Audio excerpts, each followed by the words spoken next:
Hi, this is Tom Hayes. This is Upbeat, and we're with Bobby Siebel one more time. This is the third episode. Comic genius of Bobby Siebel. Okay, we were talking about the cans. You say, wait a minute, let me qualify that. Comic genius. Genius is Einstein, Mozart, Bach. Tesla. This Tesla. This is a village idiot who gets paid for being a village idiot. Let's use genius in the right. We're talking about cans. I am a recycle nut. But you were jogging, you used to jog. And no, you're cheap, not recycled cheap recycling nut. Okay.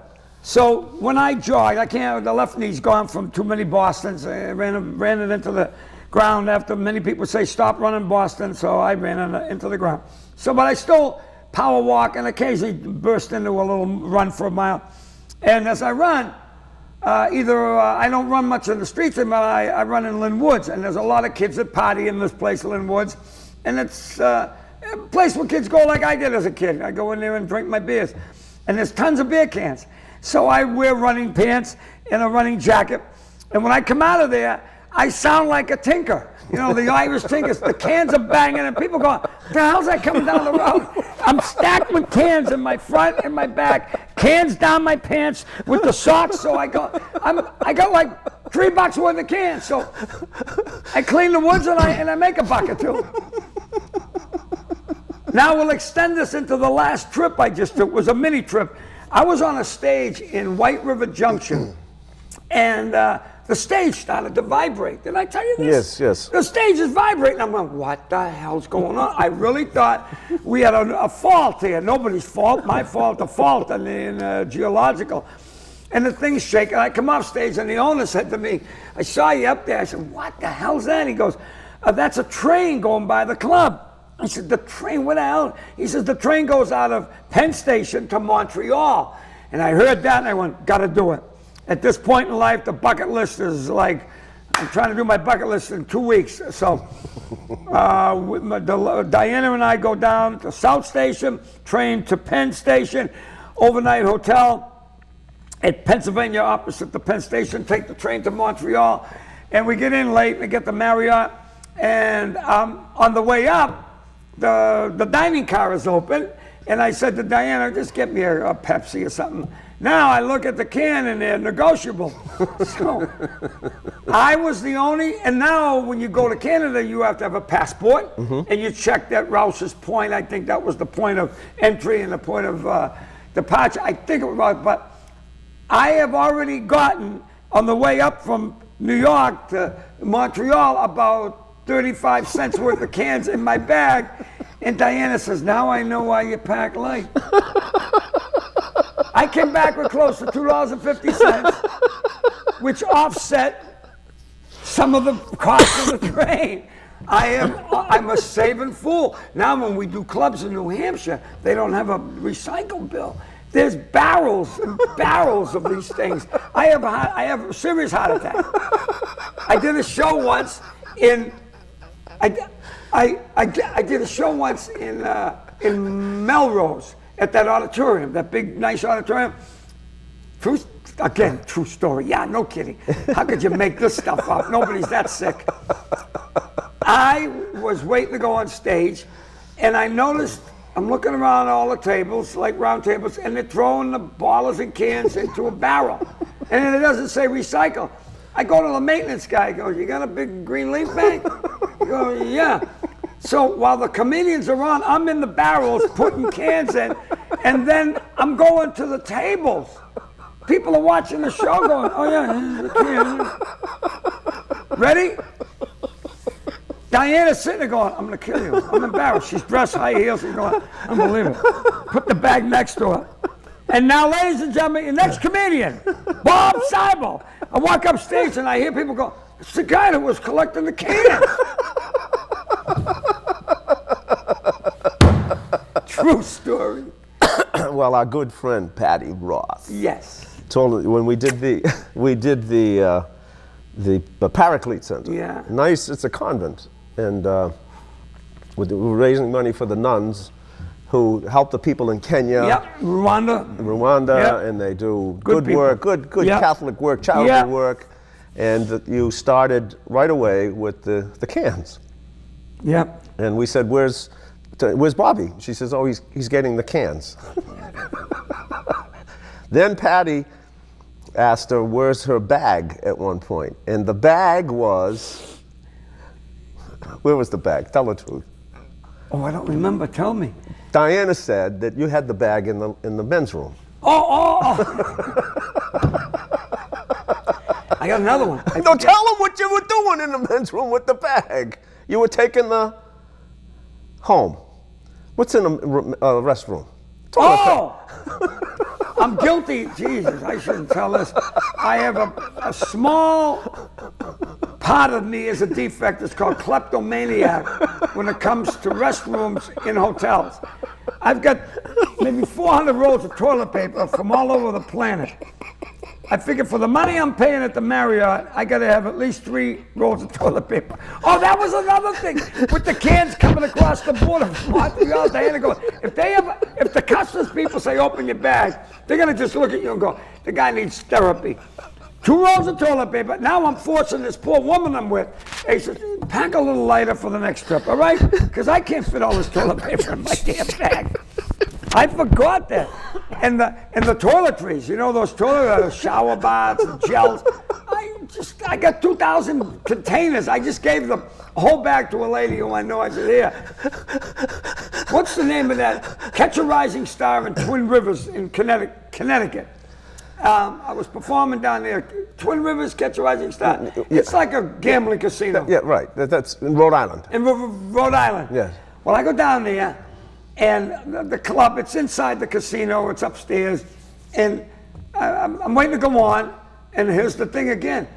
I'm in the kitchen, they're giving me a Coke or something, and I see the barrel.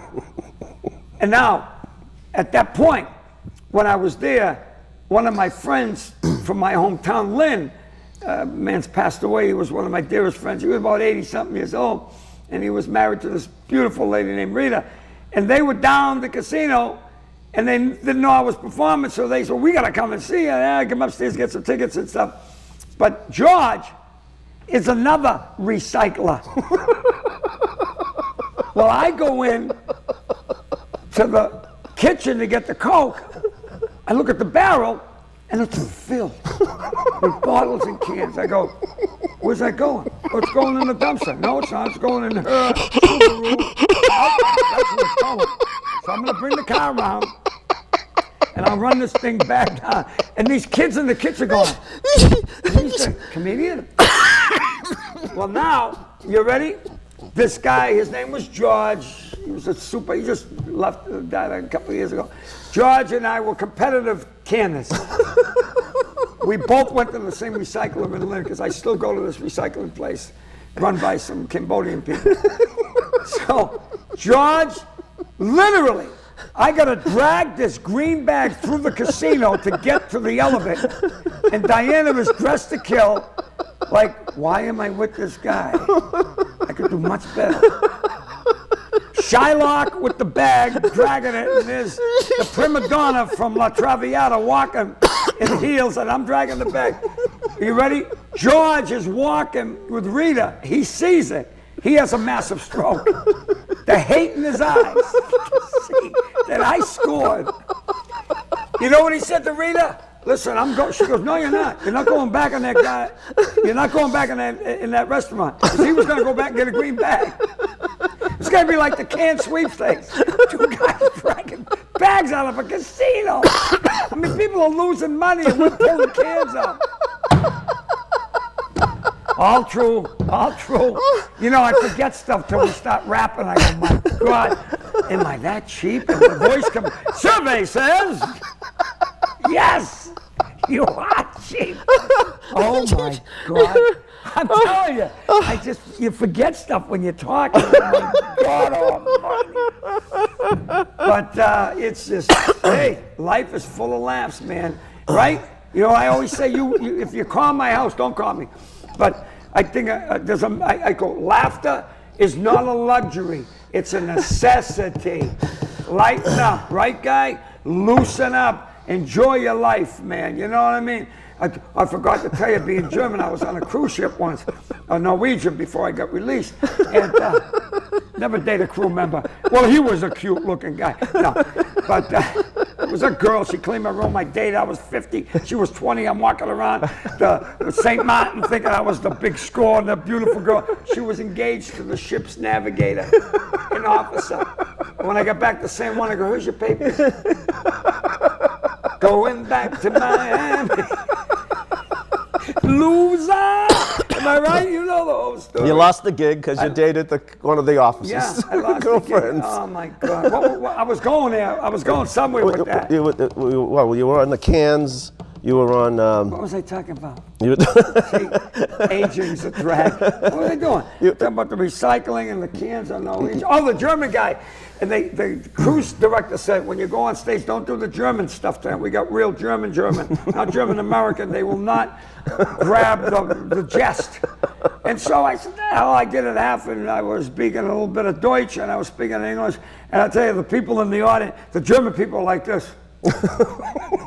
Where are your papers? So I come off stage, I go, oh God, I think I crossed the line. Next morning, you know, you walk on a cruise ship, you can walk promenade deck. I told you this, and there was one of the audience members, the gentleman, I can remember him from being in front. I go, oh my God, I gotta go buy this guy. Maybe he won't notice me. True story.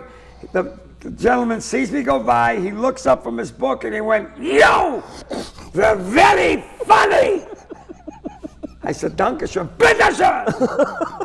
I see a snorkel out in the water waiting to pick him up. A periscope. Oh, God help me. To think that, see, folks, I spent 2 weeks, almost 2 weeks in Prague. And dealing you with this. retained your self-respect. There were no cans in Prague. Very clean town.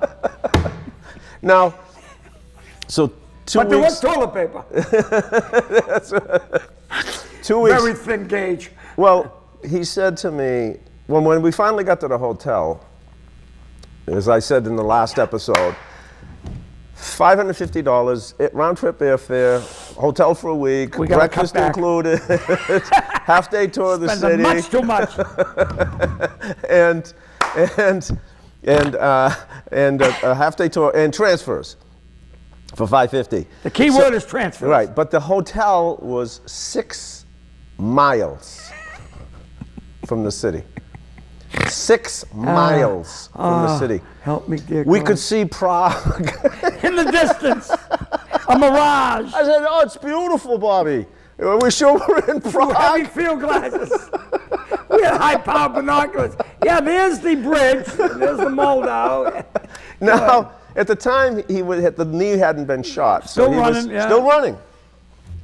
So we get there. I've got jet lag. He shoots out of the hotel room. I'm going to get opera ticket. Oh, I forgot that. Play, opera, Mozart. Okay, go ahead. So he's off like a shot. I said, well, how are you getting back into town? Run. He's going to run the 6 miles. Get the tickets. I'm on the bed dying. And he's jogging. I can see him running down the road to Prague. Why? Because it's 50 cents to get on the metro. Right? It's all true. It's true. He doesn't want to spend the 50 cents on the metro. And God forbid a cab. A cab is $3, right? So I'm saying, oh my God, this is going to be beautiful. So now he comes back and I forgot how cheap I really was. What a deal! $10 for the opera. We got opera every night. Oh yeah. Yeah, because there were 4 opera houses. And one of them was where Mozart did the first thing in the performance. But get back to the cheap stuff. I'm enjoying it. So, folks, I've done this on previous shows. I have a problem.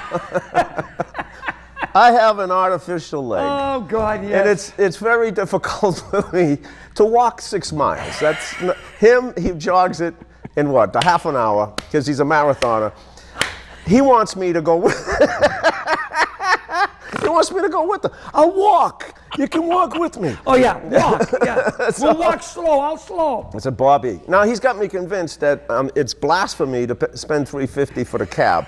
Don't forget. Now, if we start adding the $350 each way, every time we want to go into town, this $550 isn't such a deal for me, because now we got. And then 3 days later, we're down in the town, and these beautiful guest houses, gorgeous, the old mansions on the river. They go, Tommy, look at this. I said, my God, Bobby, these are beautiful. We could have stayed here for for $50 more for the week. We could have stayed here. Oh, my God. Oh, At which point, I wanted to kill you. Oh, my God. $50. $50. So it got to be this game of, come on, let's walk. Walk. I've been walking. You know, every night after we had dinner, Bobby would go. Prague is one of the most beautiful cities in the world. And you look up, and I didn't know this, that the Rolling Stones paid for Prague to put all those lights and illuminate the cathedral and the palace. Yeah, the Stones when they after. So anyway, the whole city is illuminated. Yeah. Come on, Tommy, let's walk down to the river. And so I did this every single night. It's so beautiful. It's a romantic city. I love it. And I said one night, I said to you, no. And you said, I don't get it. What's the matter? You did it. You've been walking down there every night with me. You were doing great all day. You've been holding up on the leg. You're doing great. I says, Bobby, I says, not for nothing. I says, you build it up every night. You tell me how romantic the place is. It's beautiful. The lights. What happens when we get there? What do you mean? What do you mean what happens when we get there? I said, does anything happen when we get down to the river? Yeah, we walk along. We see the cathedral. We see the palace. It's beautiful. I says, yeah, but nothing. See, you build it up. I says, I don't get it. What are you talking about? I says, have you ever once held my hand? What are you talking about? I says, never mind. I says, you're talking about how romantic. I says, not even once have you given me a little kiss. Don't start talking like that. We're in a communist country. They got fag police. Oh, that's so true. And I'll tell you, at 70, being gay is not a threat, it's an option. But look at me, I strike out in a gay bar. I can do better than this. You know, I'll tell you, for anybody out there, like, spend your money while you're alive, right? Stop moving around. Some people like... Wait a minute, you're telling people to spend money?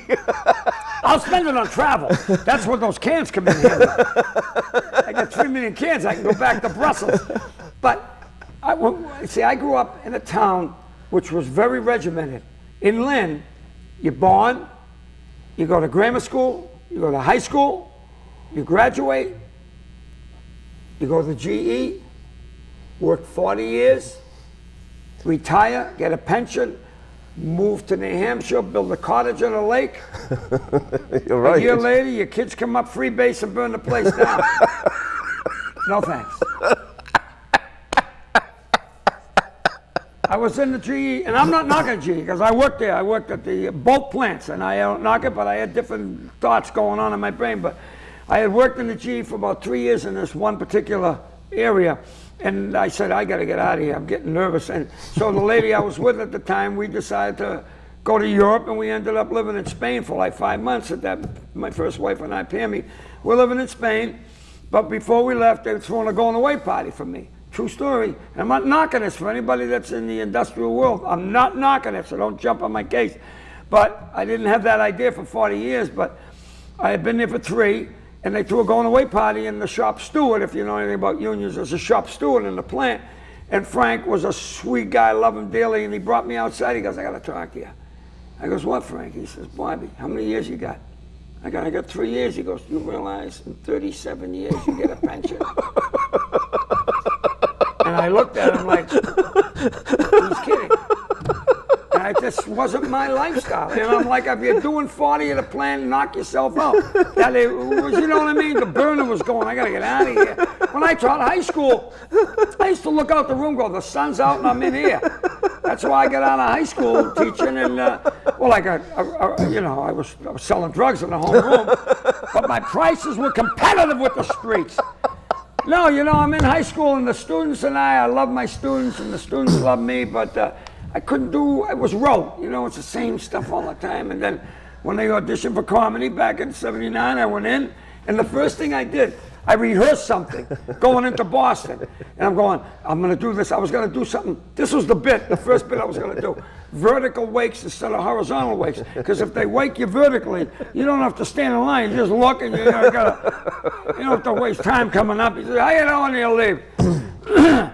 But I panicked. And it was in the kitchen of the old Comedy Connection. And two guys that were running, Paul Barkley and Billy Downs, they had a clipboard, and they were marking people off. And I'm in the back with the Crisco and the Mazzola. True story. I'm standing there going, what am I going to do? I was panicked. I had long hair, a full beard. This is what I did. Who's next? Siebel. What the hell's his name? Siebel. True story. I panicked at the end. Well, we'll bring this girl, let her do the guitar. I forget her name. And then they said, well, they'll bring the Siebel on. So I'm like, I can't do the vertical wake. I don't know what I'm going to do. You know what I did? I was smoking a cigarette. I was smoking Carltons, because you don't get cancer too fast with those. You suck, you get a hernia, because they're so, the filters are, geez, I got a hernia trying to suck in the smoke. So I had one going, I lit two more, one for each ear, and two more, one for each nostril, and the smoke's going through my hair. True story. And Billy Downs says, all right, Bob Stiers, Siebel. And I walk around the corner like this. I went, I hope you don't think I'm nervous. And the fire's coming out of my head. And Dowd said, we booked you from fear. I said, yeah, just book them. Yeah, you want to come in tomorrow night, Lenny Clark show? True story. They booked me from fear. They said, we were afraid you were going to go into a room. And that was it? That quick you were in the game? Yeah, and the next night I was with Lenny and a guy named Ross Bickford, way back. But it was Lenny's show on Wednesday nights at the old Comedy Connection. Then Barry Crimmins started the Ding, and so we were like shuttling between the Ding and the Connection. Now, was that the Connection when it was at the Lowe's down there? Or it was the Connection where the Sheer Madness is. Oh, okay. So, they started that. All right. You know, Sheer Madness was there, and then the Connection was upstairs. And then they went to Faneuil way past, you know, all that time. But hey, I haven't had this much fun since I got drafted. You know, it has been an amazing how comedy came to us. Ah! Are you kidding? We didn't have to go to Hollywood. Go ahead. Oh, yeah. When we started, Tommy was early 80s, I was late 70s. And in those days, there was an open mic every 10 feet. You could do, kids today, if you want to be a comic, a lady, I mean, doesn't matter what gender, men, women, gay, straight, doesn't matter, black, white, I don't care. You want to be a comedian today, you got to bust your chops. We had comedy clubs everywhere. You could do an open mic here, run across the street, do an open mic here. And it was great. It was the beginning. The fertile ground was in this town. And what got us going, we did it for fun at the beginning. Nobody thought about the money, you know, it was having a good time. And one day, a gentleman named Ted Bergeron got on Johnny Carson, and we all said, wow, we can make a living at this. And Teddy rocked the Carson show, and a week later, Stephen Wright, right up the street in Burlington, got on. Did I tell you what Wright said about me? He was on this Mark Maron show that's on YouTube something. And I went into my lawyer's office to see about the accident, you know, and the lawyer said, stay right here, I got a CD for you. I go, what the hell's that? It was Mark Maron's Comedy Corner with Steve Wright. And they're talking about all the comics, and then Mark Maron says, oh no, Mark Maron said, and let us not forget the lunatic of Boston, Bob Siebel. Really? And Steve Wright goes, oh my God, that guy was out of his mind. He said that. That's Steve. If you know Steve Wright, he's off the top, all right? Steve is brilliant. Be honest. I'm a comedian, he's a comedian, then there's Steve Wright. You know, but one day, I was driving with Steve Wright to a show in Worcester, and we were smoking the happy grass and talking, and I told him some of my weird experiences, and he looked at me and he went, you are really effed up. And that coming out of Steve was the highest compliment I ever got from a comedian. Pt3 Wright told me that I was insane. So they did that thing on that YouTube, whatever the hell that's called, yeah. But yeah, no, I am, like I said. Well, let me tell you how he must have really said. Yeah. Man, you're really effed up. Exactly. Good. That's perfectly Stephen Wright. And like I say, you know, we're not doctors of medicine, but we're doctors of levity. All right, guys? Yeah, we bring something to people. You know, we do shows for cancer. We're not going to cure it, but we're going to put it on hold and maybe give the immune system a little shot that can fight the damn thing. You know what I mean? I talked, because I lost my life to cancer, I talked to a lot of cancer survivors. Yeah, man. Yeah. So one day a woman says to me, I get off stage, and you can tell her, I mean, these people are still struggling with it. And she looked at me and said, this goes back to how we started 2 episodes ago. She said, I didn't realize that I had that much joy still left in me. So we make that kind of connection, right? And 3 weeks later, I had to do a show down in Connecticut for lousy money. It was on a Saturday night. I didn't want to go. I'm used to that. Right, the drive, the whole thing, and I'm not in a good mood. But I go down anyway. Let's get this over. The place was not the best, but all of a sudden it turned into one of those, you know how it starts, the party starts, and it gets wild and it's crazy. I get out and there's a gal dressed, I mean, she's a biker gal. She's got on the jacket, she's a biker gal. She looks at me and says, as she's going out the door, you just erased 5 years of misery. Hello? That's what this is all about. Right. That's what this is all about. Here's a guy with an amputated leg that has a great sense of humor. So, you know, when I leave... Well, show him your finger. You're part Oh, yeah, I amputated my finger, but I was drinking, and I went through a glass door. I didn't see the door. But you know what? I don't take my health, and this is not a lecture, but when I see a guy like with this, or I go to Mass General to visit people, I walk out and go, don't take it for granted. You know what I mean? Enjoy it while you got it. I mean that. Just enjoy it and do what you want to do. Party. I mean, party, but don't kill somebody doing it. You know what I mean? But I mean, I just, there ain't enough life in me. I wish I had another 30 years. At 70, the finish line's coming fast, right? I'm trying to like slow down there. Slow down. And I want to, my next trip I want is going from Moscow to Vladivostok. It's called Trans-Siberian Railroad. And a Russian buddy goes, you want to go to Siberia? We never wanted to go. They made us in this crazy. He's a cobbler. He does my shoes. He goes, you want to go to Siberia? Are you crazy? Ladies and gentlemen, this concludes episode number. It can't be over. Episode number 3. Will you come back? I will come back. God bless you. Thank you. And we'll see you next time. Woo!